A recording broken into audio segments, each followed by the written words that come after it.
that on Christmas we had a rather tumultuous, gathering, and it had nothing to do with the family. But my sister lives in a residential home, sort of like a group home, but more stabilized with 24-hour care. I think it's almost like a nursing home, but not.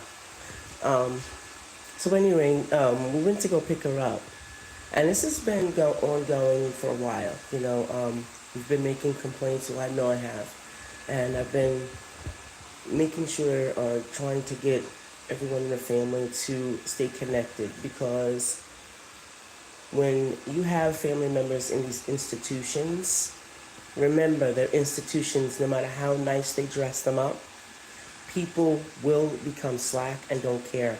So if you have someone in a nursing home, a group home, foster care, you have to stay connected. Residential homes, I don't care how nice they talk and what they do, make sure you're on top of it and you're staying connected, because these homes, these managers, all are getting a check. And yes, they get tired. I've been in the industry before, but not until it happens to their family will they realize that it really is important that they make sure that people are treated with the best respect for life. So when we picked her up for Christmas to go and celebrate with us and see the house and all of that, literally, the assistant manager shoves her in the car with a black eye. So my sister says to her, "What happened to her eye?" She said, "I don't know." So of course, when I saw it, I was like, "Stop this car. We're going to take care of this." So I went back inside and asked all the appropriate questions to whoever was there. Everybody's standing there looking at me. They don't know what's going on. Have no idea. So we end up asking for an incident report.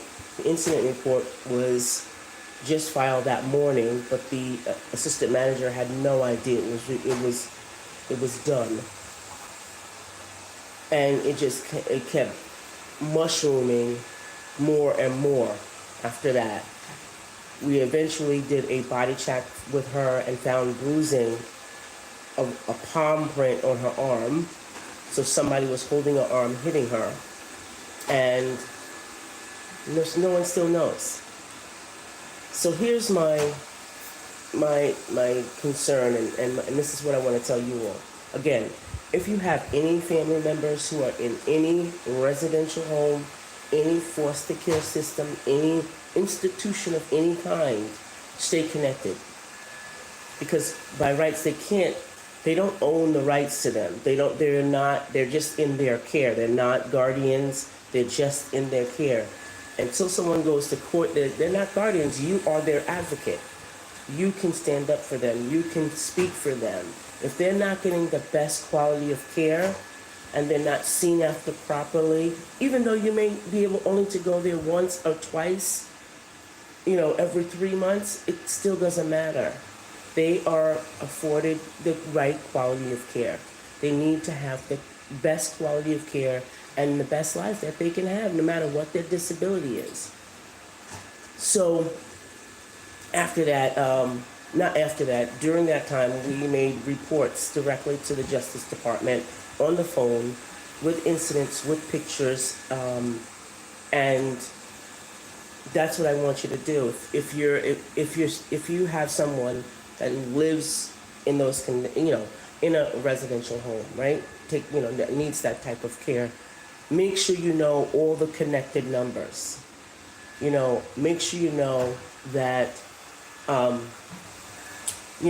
numbers you have to call, like the Justice Department, OPWW, wherever you are, whatever state or county you are in, make sure you know that. And be very vigilant. Your phone is just not to have a phone conversation or send pictures of your food. It's to take pictures. Make sure you take a picture. It is your right to, when you're working, or it's your family member, not when you're working, but when you have a family member, it's your right to body check them, make sure that they're they're not being abused. Make sure everything is copacetic. So it's your right to make sure things are okay. Go in and make sure that they have the proper things in their rooms. If something's make note. Just because they care for your or supposed to be taking care of your family member or loved one doesn't mean that you don't have any rights to say this is wrong, that's wrong, and make the reports. If everyone made reports the way they should, everyone wouldn't be taking, not taking care of your loved one or the family member. Because the minute you see something or if you say something, just like anything else, the minute you say something, see something, you say something about it. And we've been saying this for months and months, and and even years, several incidences. But now what we did, we went a step further and we got an attorney now. We have an attorney, and we're going to make sure that our sister gets the best line of care. I don't care who she's living with, and making sure. There's another thing that I noticed too. Whenever there's an institution of any type, I don't care what it is, they're supposed to have cameras in the common places. So if there's no accountability, cameras should be in the major rooms, in the kitchens, right? In dining areas, in the kitchens, right? In the hallways. So if something goes on, there's at least a lead up to what happened. This place has no cameras, and I don't understand it for the life of me. Don't understand it. So that's one thing I'm going to fight for is cameras in the common area, because if you have all these choking victims, all the victims, choking clients that need precautions, you have all these other issues. Why don't you have these things in place so everybody's on the same page? Don't understand it. And then what upset me is there's really no oversight by the assistant manager. There was no oversight. No one was cared for. There was 3 or 4 staff there, and everybody was sitting down, doing nothing. Everybody was sitting down, not minding, taking care of the clients, just sitting them there, like they were just like plants. And even plants need care and light and sunshine, but they were just collecting a check. So remember, you have rights, and if you look it up. That's what Google's for too. If you don't know what to do, ask the question, what am I to do? I see an issue. I see a problem. Yeah, you take it to whoever's there, and then you make sure you get a written paperwork on it that you made that complaint. Don't walk out of there just with the verbal. Don't do it. Don't walk out with the verbal. Walk out with a written notification that this happened. And secondly, follow up and call back. Make sure it's being done. Go, if you can, go there more often. Go take pictures, make notes, and make sure that they have the good quality of care, because they deserve it. They deserve it. If people wanted to just sit down or not care about people and have compassion and empathy and all those great things, then they should be working at a grocery store. That way they don't have to care about nothing but the food and putting it on shelves, because those are inanimate objects. It shouldn't be that any facility, any institution should be hurting any human being or making them feel less than.